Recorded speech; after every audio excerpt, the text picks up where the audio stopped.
ED को बैरंग लौटाने का मास्टर हूं मैं। राजस्थान की सियासत में ये एक लाइन नहीं बल्कि एक ऐसा बयान है जिसने राजनीतिक गलियारों में हलचल मचा दी है।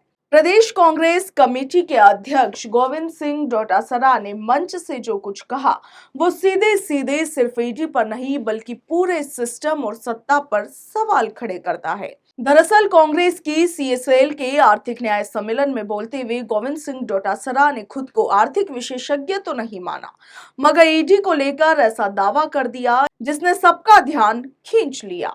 उन्होंने कहा कि मैं आर्थिक विषय का सलाहकार तो नहीं हूं, मगर ईडी को बैरंग लौटाने का मास्टर जरूर हूं। अगर गलती से आपके यहाँ ईडी आ भी जाए तो मुझे आप फोन कर देना, मैं बैरंग ही लौटा दूंगा। इसमें मैंने पीएचडी कर रखी है। इस दौरान उन्होंने अपने घर पर हुई ईडी की कार्रवाई का जिक्र करते हुए कहा कि मेरे यहाँ ईडी आई थी, मैंने 1200 रुपए दिखाए और पूछा कुछ और चाहिए क्या, तो उन्होंने कहा कि समय होते ही हम चले जाएंगे।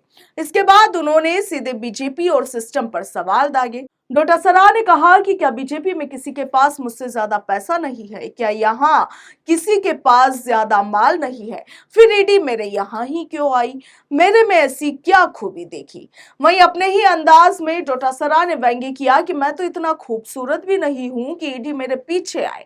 पहले घर वालों ने मेरा नाम कालू रखा था, बाद में जब मैं समझदार हुआ तो मैंने गोविंद रख लिया। मगर हंसी मजाक के पीछे उनका हमला साफ था और वो था जांच एजेंसियों के इस्तेमाल पर सवाल। गोविंद सिंह डोटासरा ने कहा कि देश कहां जा रहा है, ये देश सिर्फ बीजेपी और कांग्रेस का नहीं है, ये सभी का देश है। अगर देश में दिक्कत आएगी तो हर वर्ग को खड़ा होना पड़ेगा। उन्होंने देश के हालातों को लेकर चिंता जताई। उन्होंने कहा कि आज किसान कितना परेशान है, छोटा व्यापारी परेशान है, नौजवान परेशान, और फिर सबसे बड़ा आरोप उन्होंने लगाते हुए कहा कि यह एजेंसियां अब हथियार बन चुकी है। डोटासरा ने कहा कि एक तरफ आप लोगों से रिटर्न भरवाते हैं और दूसरी तरफ घर आकर पूछते हैं कि बीवी क्या करती है।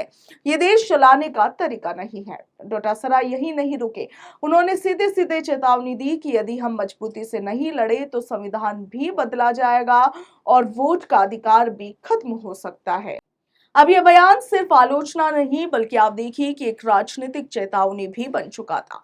डोटासरा ने आगे कहा कि इस तानाशाही के खिलाफ हम लड़ाई लड़ेंगे। सरकार की उल्टी गिनती अब शुरू हो चुकी है, चंद दिन बचे हैं। और फिर सबसे बड़ा दावा उन्होंने करते हुए कहा कि 2028 में कांग्रेस का शासन आएगा।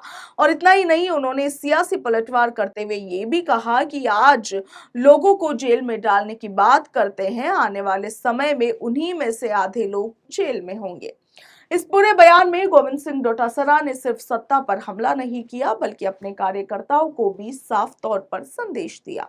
उन्होंने कांग्रेस सीएसएल के लोगों से कहा कि माँ बाप चाहते हैं कि उनका बेटा कलेक्टर बने, नेता चाहते हैं कि सीएम बने, मगर सब नहीं बनते। आपको तो कुछ बनने का ही नहीं है, फिर भी आप विचारधारा के साथ खड़े हो।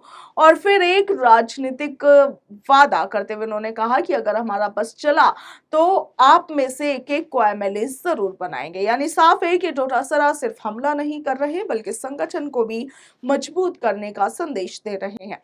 वह इस कार्यक्रम में नेता प्रतिपक्ष टीकाराम जूली ने भी सरकार को जमकर घेरा। उन्होंने कहा कि देश में अमीर और ज्यादा अमीर होता जा रहा है और गरीब और ज्यादा गरीब हो रहा है। उन्होंने सरकार की योजनाओं पर सवाल उठाते हुए इस कार्यक्रम के दौरान कहा कि सरकार की योजनाएं सही नहीं है। रायसिंह राजस्थान में जमीनें बांटी गई, मगर असल में कितना निवेश आया इसकी जांच होनी चाहिए। टीकाराम जूली ने ट्रेन डील को लेकर भी चिंता जताई। उन्होंने कहा कि इसका नुकसान पूरे देश को भुगतना पड़ेगा। और कांग्रेस के काम गिनाते हुए टीकाराम जूली ने कहा कि कांग्रेस ने शिक्षा का अधिकार दिया, मगर अब उन कानूनों को कमजोर किया जा रहा है। वहीं राजस्थान सरकार पर सीधा हमला करते हुए टीकाराम जूली ने कार्यक्रम के दौरान कहा कि सरकार की आर्थिक स्थिति काफी खराब है। कई सालों में जयपुर को कुछ मिला नहीं है, एक तरफ जाम ही जाम है। और अंत में उन्होंने ये भी कहा कि यही राजनीतिक संदेश दिया कि आने वाले समय में हमारा राज आएगा और उसमें आप सभी की भागीदारी होगी। तो कुल मिलाकर यह सिर्फ एक भाषण नहीं था, यह ईडी और जांच एजेंसियों पर सीधा सवाल था। यह बीजेपी सरकार पर आक्रामक हमला था और यह 2028 के चुनाव का खुला ऐलान था।